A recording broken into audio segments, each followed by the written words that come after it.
Hello friends, welcome back to my channel Simnas Food World. അപ്പോഴേ ഇന്ന് ഞാൻ വന്നിട്ടുള്ളത് തമ്പിനയിലും അതുപോലെ ക്യാപ്ഷനൊക്കെ കണ്ടപ്പോൾ എല്ലാവർക്കും മനസ്സിലായെന്ന് വിചാരിക്കുന്നു. നല്ലൊരു തലശ്ശേരി ബീഫ് ദം ബിരിയാണിയുടെ റെസിപ്പി ആയിട്ടാണ്. അപ്പോൾ ക്രിസ്മസ് ഒക്കെ വരുമ്പോൾ എല്ലാവരും ഒന്ന് ട്രൈ ചെയ്ത് നോക്കുക. നല്ല ടേസ്റ്റുള്ള, നല്ല ഫ്ലേവറുള്ള, നല്ല അടിപൊളിയായിട്ടുള്ള ബിരിയാണിയാണ് കേട്ടോ. അപ്പോൾ എല്ലാവരും ട്രൈ ചെയ്ത് നോക്കിയിട്ട് അഭിപ്രായങ്ങളൊക്കെ അറിയിക്കുക. അതുപോലെ ഇതേ ചാനലിൻ്റെ വീഡിയോസൊക്കെ ആദ്യമായിട്ട് ആരെങ്കിലും കാണുകയാണെങ്കിൽ സബ്സ്ക്രൈബ് ചെയ്യുക. അപ്പോൾ നമുക്ക് പെട്ടെന്ന് തന്നെ ഈ ബീഫ് ദം ബിരിയാണി എങ്ങനെയാണ് ചെയ്യുന്നത് നോക്കാം. ഈ ഒരു ബീഫ് ബിരിയാണി റെഡിയാക്കാനായിട്ട് ഞാനിപ്പോൾ ഇവിടെ എടുത്തിട്ടുള്ളത് ഒരു 3/4 കിലോ ബീഫാണ് എടുത്തിട്ടുള്ളത്.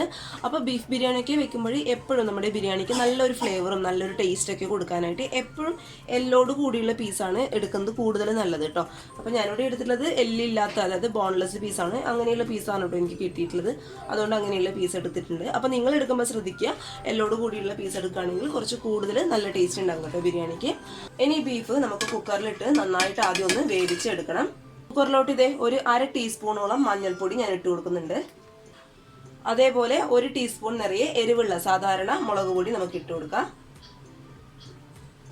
പിന്നെ ഇത് ഒരു 1/4 ടീസ്പൂണോളം കുരുമുളക് പൊടി കൂടി ഞാൻ ഇട്ട് കൊടുക്കുന്നുണ്ട്. കുരുമുളക് പൊടി ഇട്ട് കൊടുക്കുമ്പോൾ നമ്മുടെ ബീഫിന് നല്ലൊരു ഫ്ലേവർ കൊടുക്കും കേട്ടോ. അപ്പോൾ 1/4 ടീസ്പൂണോളം കുരുമുളക് പൊടിയും കൂടി ഞാൻ ഇതിലോട്ട് ഇട്ട് കൊടുക്കുന്നുണ്ട്.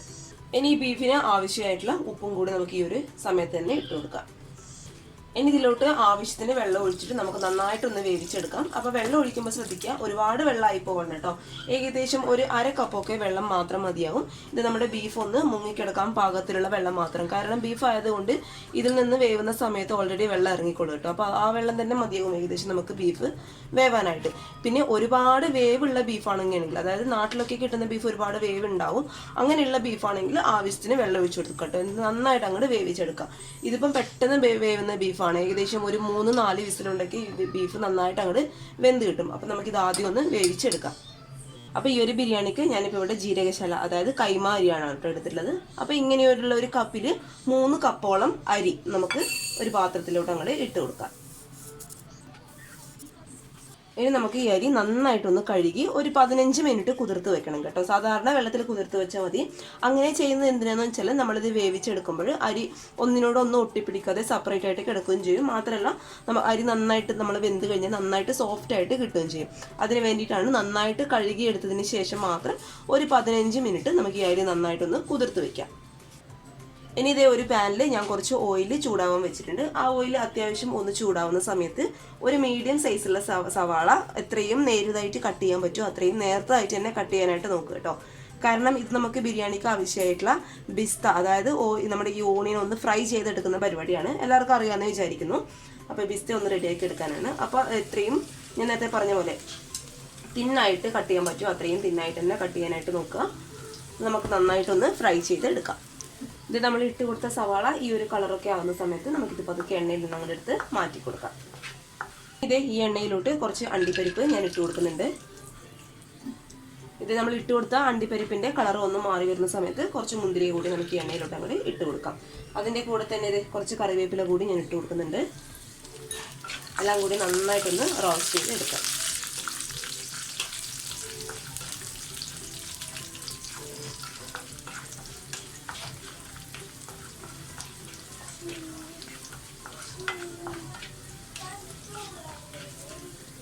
ഇതെല്ലാം കൂടി ഞാൻ നന്നായിട്ടൊന്ന് ഫ്രൈ ചെയ്ത് എടുത്തിട്ടുണ്ട് കേട്ടോ. ഇതേ എണ്ണയിൽ തന്നെ ഈ ബിരിയാണിക്ക് ആവശ്യമായിട്ടുള്ള മസാലയൊക്കെ നമുക്കൊന്ന് റെഡിയാക്കി എടുക്കാം. അപ്പോൾ ഈ ഒരു എണ്ണ കൂടാതെ ഒരു 1/2 ടേബിൾ സ്പൂണോളം നെയ്യ് കൂടി ഞാൻ ഇതിലോട്ട് ഒഴിച്ചു കൊടുക്കുന്നുണ്ട്. അതെന്തിനാണ് ചെയ്യുന്നത് വെച്ചാൽ നമ്മുടെ മസാലയ്ക്ക് നല്ലൊരു ഫ്ലേവർ കിട്ടാൻ വേണ്ടിയിട്ടാണ് കേട്ടോ. ഒരു 1/2 ടേബിൾ സ്പൂണോളം നെയ്യ് കൂടി നമുക്ക് ഇതിലോട്ട് അങ്ങോട്ട് ഒഴിച്ചു കൊടുക്കാം. ഇനി ഇതിലോട്ട് 3 ടേബിൾ സ്പൂണോളം ഇഞ്ചി, വെളുത്തുള്ളി, അതുപോലെ പച്ചമുളക് ചതച്ചത്. പച്ചമുളകിൻ്റെ എണ്ണം എന്ന് പറയുമ്പോൾ ഒരു 5-6 പച്ചമുളക് ഞാൻ എടുത്തിട്ടുണ്ട്. പിന്നെ അതേപോലെ ഒരു കുടം വെളുത്തുള്ളി, പിന്നെ ഒരു ചെറിയ പീസ് ഇഞ്ചി മിക്സിയിലിട്ട് നന്നായിട്ടൊന്ന് ചതച്ചെടുത്ത് കേട്ടോ. ഒരുപാട് അങ്ങ് അടിഞ്ഞ് പേസ്റ്റ് പോലെ ആവേണ്ട ആവശ്യമില്ല. ജസ്റ്റ് ഒന്ന് ക്രഷ് ചെയ്ത് എടുക്കുമ്പോഴാണ് നമ്മുടെ ബിരിയാണിക്ക് നല്ലൊരു ഫ്ലേവർ ഉണ്ടാകും കേട്ടോ. അപ്പോൾ ജസ്റ്റ് ഒന്ന് ചതച്ചെടുത്താൽ മാത്രം മതിയാവും.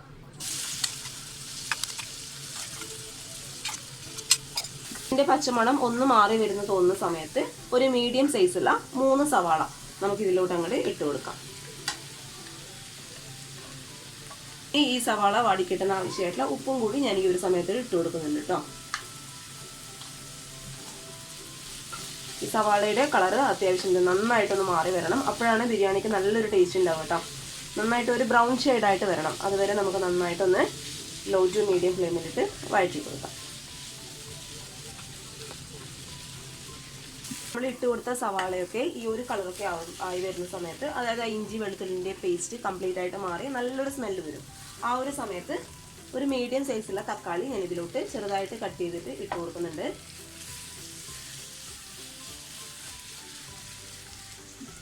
അതേപോലെ ഇതിൻ്റെ കൂടെ തന്നെ കുറച്ച് മല്ലിയില കൂടി ഞാൻ ഇട്ട് കൊടുക്കുന്നുണ്ട് കേട്ടോ. അപ്പോൾ നിങ്ങളുടെ കയ്യിൽ ഫ്രഷ് ആയിട്ടുള്ള പുതിനയില ഉണ്ടെന്നുണ്ടെങ്കിൽ ഈ ഒരു സമയത്ത് മല്ലിയിലയുടെ കൂടെ തന്നെ ഇട്ട് കൊടുത്തോളൂ. പിന്നെ മല്ലിയിലയും പുതിനയിലയും ഇടുമ്പോൾ ശ്രദ്ധിക്കുക, രണ്ടും നല്ല ഫ്രഷ് ആണെങ്കിൽ മാത്രം ചേർത്ത് കൊടുത്താൽ മതി കേട്ടോ. അല്ലെങ്കിൽ ചേർക്കാതിരിക്കുകയായിരിക്കും ഭേദം. കാരണം വാടിയ ഇലയൊക്കെ ചേർക്കുകയാണെങ്കിൽ അത് നമ്മുടെ മസാലയുടെ ഫ്ലേവർ കംപ്ലീറ്റ് ആയിട്ട് മാറ്റാനുള്ള ചാൻസ് ഉണ്ട്. ഇനി ഇത് ഈ തക്കാളിയൊക്കെ വെന്ത് ഒന്ന് പേസ്റ്റ് വരെ ആവുന്ന സമയത്ത് നമുക്ക് നന്നായിട്ടൊന്ന് വഴറ്റി കൊടുക്കാം. ആ ഒരു തക്കാളിയുടെ പച്ച സ്മെല്ല് കംപ്ലീറ്റ് ആയിട്ട് ഒന്ന് മാറുന്നവരെ വഴറ്റി കൊടുക്കാം. തക്കാളി ഒന്ന് പകുതി വേവുന്ന സമയത്ത് 1 ടീസ്പൂണോളം തൈര്, അതായത് അധികം പുളിയില്ലാത്ത തൈര് ഞാൻ ഒഴിച്ചു കൊടുക്കുന്നുണ്ട്. അതെന്തിനാണ് ചേർക്കുന്നത് വെച്ചാൽ നമ്മുടെ ഈ ഒരു ബീഫ് അല്ലെങ്കിൽ ഏത് മസാലയ്ക്കായാലും, ഇപ്പോൾ നിങ്ങൾ ചിക്കനാണോ ഉപയോഗിക്കുന്നതെങ്കിൽ ചിക്കനായാലും അല്ലെങ്കിൽ ബീഫാണെങ്കിൽ ബീഫാണെങ്കിലും ആ ഒരു പീസ് നന്നായിട്ട് സോഫ്റ്റ് ആയിട്ട് കിട്ടാൻ വേണ്ടിയിട്ടാണ് കേട്ടോ തൈര് ചേർത്ത് കൊടുക്കുന്നത്. പിന്നെ കൂടാതെ അത് നമ്മുടെ മസാലയ്ക്ക് നല്ലൊരു ഫ്ലേവറും കൊടുക്കും. അപ്പോൾ ഇതെല്ലാം കൂടി നമുക്ക് നന്നായിട്ടൊന്ന് വഴറ്റി കൊടുക്കാം. അപ്പോൾ തൈരിട്ട ഉടനെ തന്നെ നന്നായിട്ട് സ്പൂൺ കൊണ്ടൊന്ന് ഇളക്കി കൊടുക്കട്ടോ, അല്ലെങ്കിൽ അത് ചൂട് കാരണം കട്ട കെട്ടാനായിട്ടുള്ള സാധ്യതയുണ്ട്. അതുകൊണ്ട് അത് ഒഴിവാക്കാനായിട്ട് നന്നായിട്ടൊന്ന് വഴറ്റി കൊടുക്കുക. ഇത് നമ്മുടെ തക്കാളിയൊക്കെ നന്നായിട്ട് വെന്ത് പേസ്റ്റ് പോലെ ആയിട്ടുണ്ട്. ഇനി ഈ ഒരു സമയത്ത് നമുക്ക് ഈ മസാലയ്ക്ക് ആവശ്യമായിട്ടുള്ള പൊടികൾ ഇട്ട് കൊടുക്കാം. അപ്പോൾ അതിനായിട്ട് ഇതേ ഒരു 1/4 ടീസ്പൂൺ മഞ്ഞൾപ്പൊടി ഞാൻ ഇട്ട് കൊടുക്കുന്നുണ്ട്. അതേപോലെ ഒരു 1/2 ടീസ്പൂൺ നല്ല എരിവുള്ള സാധാരണ മുളക് പൊടി, പിന്നെ ഒരു 1/4 ടീസ്പൂണോളം കുരുമുളക് പൊടി ഞാൻ ഇട്ട് കൊടുക്കുന്നുണ്ട്. അപ്പോൾ കുരുമുളക് പൊടി ചേർക്കുമ്പോൾ ശ്രദ്ധിക്കുക, ഒരുപാട് അങ്ങ് കൂടി പോകാൻ പാടില്ല. കാരണം ഓൾറെഡി നമ്മൾ ബീഫ് വേവിക്കുമ്പോൾ കുരുമുളക് പൊടി ഇട്ട് കൊടുത്തിട്ടുണ്ട്. അപ്പോൾ 1/4 ടീസ്പൂണൊക്കെ ധാരാളമാണ് കേട്ടോ. ഇനി ഇതിലോട്ട് ഒരു 1.5 ടീസ്പൂണോളം ഗരം മസാല. അപ്പോൾ ഗരം മസാല നിങ്ങളുടെ കയ്യിലുണ്ടെങ്കിൽ ഗരം മസാല ചേർത്ത് കൊടുക്കുക. അതല്ലാന്നുണ്ടെങ്കിൽ ബിരിയാണി മസാല ആണെങ്കിൽ ബിരിയാണി മസാല ചേർത്ത് കൊടുക്കുക കേട്ടോ. അപ്പോൾ 1.5 ടീസ്പൂൺ നിറയെ ഞാൻ ഇട്ട് കൊടുക്കുന്നുണ്ട്. ഇതെല്ലാം കൂടി നമുക്ക് നന്നായിട്ടൊന്ന് വഴറ്റി കൊടുക്കാം. ആ ഒരു പച്ച സ്മെല്ല്, പൊടികളുടെ പച്ച സ്മെല്ല് ഒന്ന് മാറുന്ന സമയം വരെ നന്നായിട്ടൊന്ന് വഴറ്റി കൊടുക്കാം.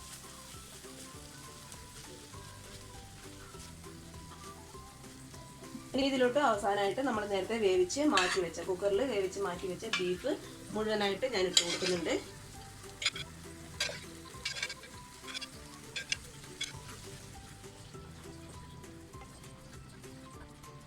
ഈ ഒരു സമയത്ത് നിങ്ങൾക്ക് ഇതിനാവശ്യമായിട്ടുള്ള ഉപ്പോ എരിവോ എന്താണെന്ന് വെച്ചാൽ ഇട്ട് കൊടുക്കുക. അപ്പോൾ എരിവ് കുറവാണെന്ന് തോന്നുന്നുണ്ടെങ്കിൽ കുറച്ച് കുരുമുളക് പൊടി ഇട്ട് കൊടുത്തു കേട്ടോ. ഇനി മുളക് പൊടി ഇട്ട് കൊടുക്കേണ്ട ആവശ്യമില്ല, കാരണം ആ ഒരു മുളക് പൊടി ഇട്ട് കൊടുത്തതിൻ്റെ പച്ച സ്മെല്ലങ്ങൾ മുന്നിട്ട് നിൽക്കും. അതുകൊണ്ട് കുരുമുളക് പൊടി മാത്രം ഇട്ട് കൊടുക്കുക. പിന്നെ ഉപ്പ് ഞാൻ പറഞ്ഞ പോലെ ആവശ്യത്തിന് വേണ്ടുന്നത് ഇട്ട് കൊടുക്കുക. ഇനി ഇത് ഏറ്റവും ലോ ഫ്ലെയിമിലിട്ട് നന്നായിട്ട് അടച്ചു വെച്ച് നമുക്കൊന്ന് വേവിച്ചെടുക്കാം. ഈ വെള്ളമൊക്കെ ഒന്ന് ഈ ബീഫിൽ കിടന്ന് ഒന്ന് വറ്റണം കേട്ടോ, അപ്പോഴാണ് കറക്റ്റ് ടേസ്റ്റ് കിട്ടുക. അതിന് ഏറ്റവും ലോ ഫ്ലെയിമിലിട്ട് നന്നായിട്ട് അടച്ചു വെച്ച് ഒന്ന് വേവിച്ചെടുക്കാം. മസാല അവിടെ കിടന്നാവുന്ന സമയത്തും കൊണ്ട് നമുക്കിതിനാവശ്യമായിട്ടുള്ള റൈസ് ഒന്ന് റെഡിയാക്കി എടുക്കാം. അതിനായിട്ട് ഇതേ ഞാനൊരു പാന് വെച്ച് കൊടുത്തിട്ടുണ്ട്. അതിലോട്ട് 1 ടേബിൾ സ്പൂണോളം നെയ്യ് ഞാൻ ഒഴിച്ചു കൊടുക്കുന്നുണ്ട്. പിന്നെ അതിൻ്റെ കൂടെ തന്നെ 1 ടേബിൾ സ്പൂണോളം സാധാരണ വെജിറ്റബിൾ ഓയിലും കൂടി ഒഴിച്ചു കൊടുക്കാം. ഒഴിച്ചു കൊടുത്ത നെയ്യ് നന്നായിട്ടൊന്ന് ചൂടാകുന്ന സമയത്ത് നമുക്ക് ഈ ബിരിയാണിക്ക് ആവശ്യമായിട്ടുള്ള സ്പൈസസ് ഇട്ട് കൊടുക്കാം. അപ്പോൾ ഇത് ഒരു ഏലക്കായ ഞാൻ എടുത്തിട്ടുണ്ട്. അതുപോലെ ചെറിയൊരു പീസ് പട്ട, 2 പീസ് ഗ്രാമ്പു, കുറച്ച് പെരിഞ്ചീരകം, അത് നമുക്ക് ഇതിലോട്ട് ഇട്ട് കൊടുക്കാം. ഇനി നമുക്ക് ഇതിനാവശ്യമായിട്ടുള്ള ബിരിയാണിക്ക് ആവശ്യമായിട്ടുള്ള റൈസിന് ആവശ്യമായിട്ടുള്ള വെള്ളം ഒഴിച്ചു കൊടുക്കാം. അപ്പോൾ 1 കപ്പിന് 1.5 കപ്പാണ് കേട്ടോ വെള്ളം എന്ന് പറയുന്നത്. അപ്പോൾ ഞാനിപ്പോൾ ഇവിടെ 3 കപ്പ് വെള്ളം 3 കപ്പ് റൈസ് എടുത്തുകൊണ്ട് 4.5 കപ്പ് വെള്ളം നമുക്ക് ഇതിലോട്ട് അങ്ങോട്ട് സാധാരണ വെള്ളം കേട്ടോ ഇതിലോട്ട് അങ്ങോട്ട് ഒഴിച്ചു കൊടുക്കാം. ഇനി ഈ റൈസിന് ആവശ്യമായിട്ടുള്ള ഉപ്പ് നമുക്ക് ഇട്ട് കൊടുക്കാം. അപ്പോൾ ഉപ്പിൻ്റെ അളവെന്ന് പറയുമ്പോൾ നമ്മൾ വെള്ളം ടേസ്റ്റ് ചെയ്ത് നോക്കുമ്പോൾ ഉപ്പ് ഒന്ന് മുന്നിട്ട് നിൽക്കണം കേട്ടോ, അപ്പോഴേ റൈസിന് കറക്റ്റായിട്ട് ഉപ്പ് പിടിക്കത്തുള്ളൂ. അപ്പോൾ ഇത് അതിനാവശ്യമായിട്ടുള്ള ഉപ്പ് ഞാൻ ഇട്ട് കൊടുത്തിട്ടുണ്ട്. ഇത് നമ്മൾ ഒഴിച്ചു കൊടുത്ത വെള്ളം നന്നായിട്ട് തിളയ്ക്കുന്ന സമയത്ത് നമ്മൾ നേരത്തെ വെള്ളം മാറ്റി വാലാൻ വെച്ച അരി കംപ്ലീറ്റ് ആയിട്ട് ഇതിലോട്ട് അങ്ങോട്ട് ഇട്ട് കൊടുക്കാം. ഇനി നമുക്കിത് അടച്ചു വെച്ച് മീഡിയം ഫ്ലെയിമിലിട്ട് സാവധാനം ഒന്ന് വേവിച്ചെടുക്കാം. ഇത് ആ ഒരു സമയം കൊണ്ട് നമ്മുടെ മസാലയൊക്കെ നന്നായിട്ട് വറ്റി റെഡി ആയിട്ട് വന്നിട്ടുണ്ട്. ഇനി നമുക്ക് സ്റ്റൗ അങ്ങോട്ട് ഓഫ് ചെയ്യാം കേട്ടോ. അവസാനമായിട്ട് ഇതിലോട്ട് കുറച്ച് മല്ലിയില ഞാൻ ഇട്ട് കൊടുക്കുന്നുണ്ട്. അതേപോലെ ഒരു 1/4 ടീസ്പൂണോളം ഗരം മസാല. ഇനി നമ്മൾ നേരത്തെ ഫ്രൈ ചെയ്ത് മാറ്റി വെച്ച കുറച്ച് ഓണിയനിൽ നമ്മുടെ പിസ്ത, അതും കൂടി നമുക്ക് ഇതിലോട്ട് ഇതിൻ്റെ മുകളിലോട്ട് അങ്ങോട്ട് ഇട്ട് കൊടുക്കാം. അത് ചേർക്കുമ്പോൾ നമ്മുടെ മസാലയ്ക്ക് നല്ലൊരു ഫ്ലേവർ ആയിരിക്കും കേട്ടോ. അപ്പോൾ ഇത് നമുക്കിതിന് റൈസ് ആവുന്നവരെ നന്നായിട്ട് അടച്ചു വെച്ച് അതിൻ്റെ സ്മെല്ലൊന്നും പോവാതെ കംപ്ലീറ്റ് ആയിട്ട് നന്നായിട്ടൊന്ന് അടച്ചു വയ്ക്കുക. ഇത് നമ്മുടെ റൈസൊക്കെ നന്നായിട്ട് വെന്ത് വന്നിട്ടുണ്ട്. ഒന്നും ഒട്ടിപ്പിടിക്കാതെ കറക്റ്റായിട്ട് വെന്ത് കിട്ടണം കേട്ടോ. അപ്പോഴാണ് ബിരിയാണിക്ക് നല്ലൊരു ടേസ്റ്റ് ഉണ്ടാവുക. ഒരുപാട് അങ്ങ് കുഴഞ്ഞു പോയി കഴിഞ്ഞാൽ കഴിക്കാനായിട്ട് ഒരു തൃപ്തി ഉണ്ടാവില്ല. അപ്പോൾ ഈ ഒരു രീതിയിലൊക്കെ നന്നായിട്ട് ഞാൻ പറഞ്ഞ അളവുകളും വെള്ളമൊക്കെ എടുത്തിട്ട് നന്നായിട്ട് മീഡിയം ഫ്ലെയിമിലിട്ട് റൈസ് നന്നായിട്ട് അങ്ങോട്ട് വേവിച്ചെടുക്കാം. അപ്പോൾ നമുക്കിനി ഏകദേശം പണിയൊക്കെ കഴിഞ്ഞു. ഇനി നമുക്ക് എന്ത് ചെയ്യാം, ബിരിയാണി കാര്യമായിട്ടുള്ള പരിപാടി ബാക്കിയുണ്ട്. ബിരിയാണി നമുക്ക് ആദ്യം ഒന്ന് ദം ചെയ്ത് എടുക്കാം. ഇനി ഇതിൻ്റെ മുകളിലോട്ടായിട്ട് നമുക്ക് റൈസ് ഇട്ട് കൊടുക്കാം.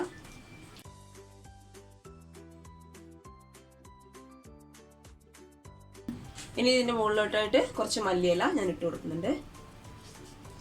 ഇനി ദം ചെയ്യുമ്പോൾ നമ്മൾ പ്രധാനമായിട്ട് ഉപയോഗിക്കേണ്ട ഒരു സാധനമാണ് കേട്ടോ, റോസ് വാട്ടർ. അതുപോലെ റോസ് വാട്ടറിൽ കുറച്ച് മഞ്ഞൾപ്പൊടി മിക്സ് ചെയ്ത്.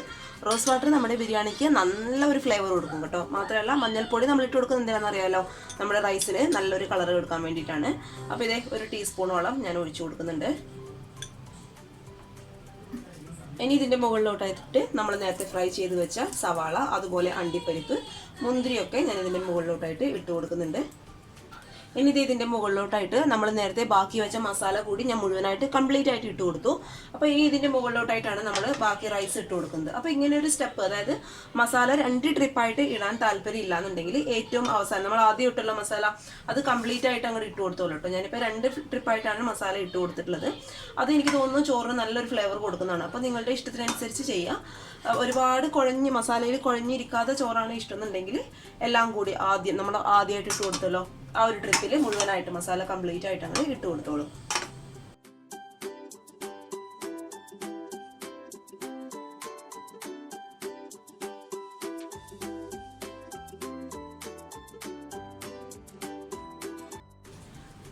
അപ്പോഴത്തെ നമ്മുടെ ദമ്മിടല് ഏകദേശം കംപ്ലീറ്റ് ആയിട്ടുണ്ട്. ഇനി നമുക്കിത് ദം ചെയ്ത് നന്നായിട്ടൊന്ന് ചൂടാക്കി എടുക്കണം. അതിനായിട്ട് ഇതേ അടിയിൽ ഉപയോഗിക്കാത്ത ഒരു നോൺ സ്റ്റിക്ക് പാന് ഞാൻ വെച്ച് കൊടുത്തിട്ടുണ്ട്.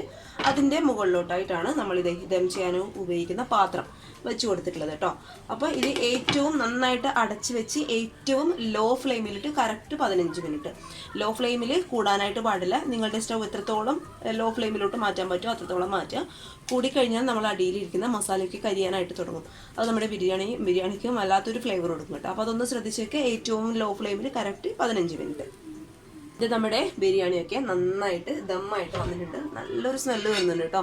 അപ്പോൾ സമയം എന്ന് പറയുന്നത് മാറിപ്പോകാൻ പാടില്ല. ഏറ്റവും ലോ ഫ്ലെയിമിൽ കറക്റ്റ് 15 മിനിറ്റ് കേട്ടോ.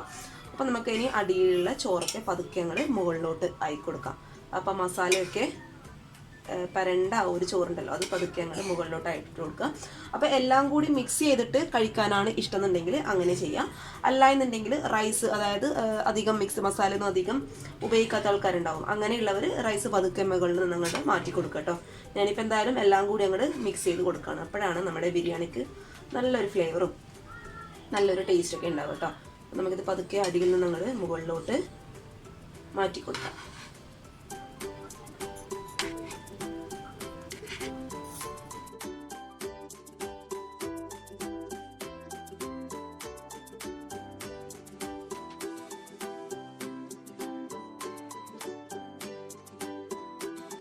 ഇത് നമ്മുടെ ബിരിയാണി ഇവിടെ റെഡി ആയിട്ടുണ്ട്. നല്ലൊരു സ്മെല്ല് വരുന്നുണ്ട്. അപ്പോൾ എല്ലാവരും ഒന്ന് ട്രൈ ചെയ്ത് നോക്കുക.